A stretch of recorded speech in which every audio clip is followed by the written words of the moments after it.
भारत के राजनेताओं की जब बात की जाए तो विदर्भ के शेर भाऊ की बात कुछ इस तरह थी। नेताजी सुभाष चंद्र बोस जी की party all India forward block के भाऊ अध्यक्ष रह चुके हैं। खास बात यह है कि भाऊ जामवंतराव थोटे नेताजी सुभाष चंद्र बोस को अपना आदर्श मानते थे। उन्हीं के विचारधाराओं से प्रेरित होकर विदर्भ की जनता के लिए कई बार जेल जा चुके हैं। महाराष्ट्र का कोई ऐसा जेल नहीं जहां भाऊ ने सजा काटी ना हो। भाऊ जामवंतराव थोटे इन्होंने अपनी राजनीतिक शुरुआत 1960 से विदर्भ के यवतमाळ शहर से की। इनकी शिक्षा अमरावती विद्यापीठ और यवतमाळ से पूरी हुई। भाऊ जामवंतराव थोटे एक नामी पहलवान भी थे। भाऊ यवतमाळ शहर के हनुमान व्यायाम शाला में अखाड़ा मारा करते थे और उनको तैरना भी काफी पसंद था। विदर्भ के कई बड़े बड़े तालाब में वो तैर चुके हैं। भाऊ अक्सर नागपुर शहर के फुटाला तालाब में ज्यादा तैरते थे। भाऊ जामवंतराव थोटे यवतमाळ से 5 बार आमदार और नागपुर से 2 बार खासदार रह चुके हैं। आपको बता दूं कि भाऊ नगर परिषद स्कूल के एक शिक्षक भी थे। राजनीतिक जीवन के लिए उन्होंने नौकरी छोड़ी और नगर परिषद के इलेक्शन में वह कांग्रेस के नामी नेता जवाहरलाल दर्डा को हराकर राजकारण के मैदान में भाऊ ने नई छलांग मारी। उनके इस छलांग से वसंतराव नाईक को भी अपने हार का डर सताने लगा और धीरे धीरे कर भाऊ ने फॉरवर्ड ब्लॉक से अपने साथ साथ 18 आमदार चुनकर लाए। अपने अकेले के बल पर उस वक्त यानी कि उस जमाने का वह इतिहास भी बन चुका था। 1962 में भाऊ ने विधानसभा अध्यक्ष से दुष्कालग्रस्त किसानों के ज्वलंत मुद्दे पर बात करने का मौका मांगा। तब भाऊ को मौका नहीं मिला और भाऊ ने अपने सारे पेपर और बेंच पर रखे पेपर वेट को अध्यक्ष की तरफ मारा। उस वक्त के मुख्यमंत्री वसंतराव नाईक ने आमदार पद से बर्खास्त करने की मांग की और सदन के निकाल से वह आमदार पद से बर्खास्त हुए।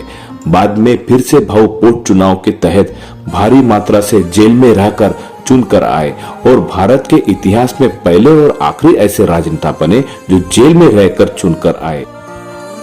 हिंदू हृदय सम्राट बाला साहेब ठाकरे और विदर्भ के शेर विदर्भ वीर भाऊ जामवंतराव थोटे काफी अच्छे दोस्त हुआ करते थे।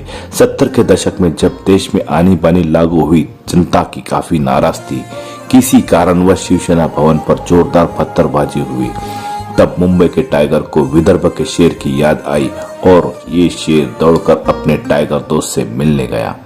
उसी समय भाऊ और ठाकरे जी के बीच लंबी गुप्तगू चर्चा हुई और एक विशाल सभा का नियोजन भाऊ के हस्ते हुआ। मुंबई के आजाद मैदान में यह सभा आयोजित की गई। उसी वक्त 70 के दशक में थोटे और ठाकरे की चर्चा घर घर में हुई और भर भर की मोहब्बत और प्यार मिला।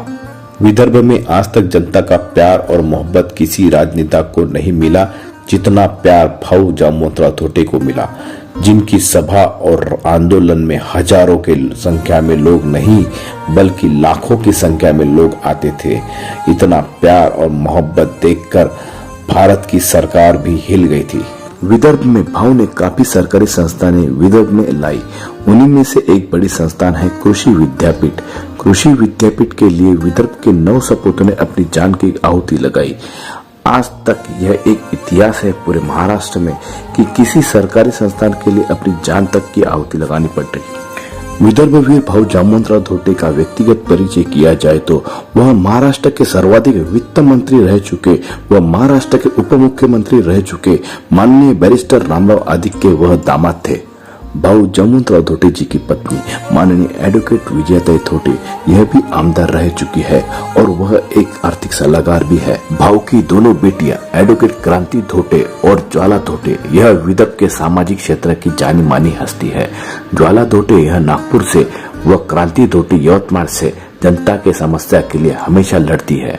देश के वरिष्ठ साहित्यकार व पत्रकार आचार्य प्रहलाद अत्रे इन्होंने विदर्भ के शेर को विदर्भ वीर नाम से सम्मानित किया। उन्होंने कहा, ऐसा लड़वैया नेता पुन्हा होने नहीं। जय विदर्भ। ऐसे महान जन नेता को कोटि कोटि प्रणाम।